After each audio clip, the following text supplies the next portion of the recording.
going to show you how to fold another piece of clothing.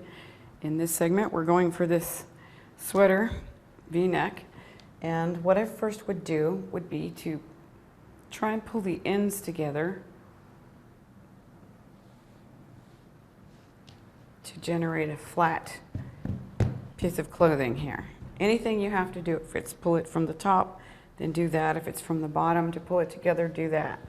But you want to start with something that you can actually see is flat. Okay, there's several different ways to fold garments, and I think on this particular sweater, I may give you a second way to do this, but the first way I'm going to show you is this.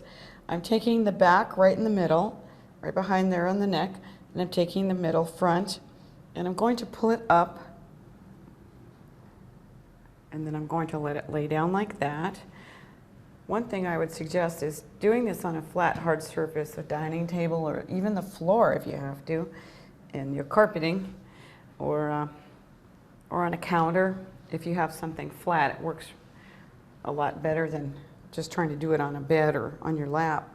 I'm taking this, the two arms, and pulling them over here.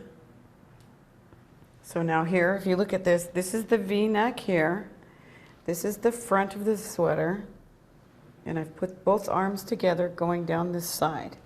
And depending again on where you may be taking this or why you're folding it, there are different ways to fold this garment. This is one way right here. In our next segment, I'm going to go ahead and show you how to do this garment a different way.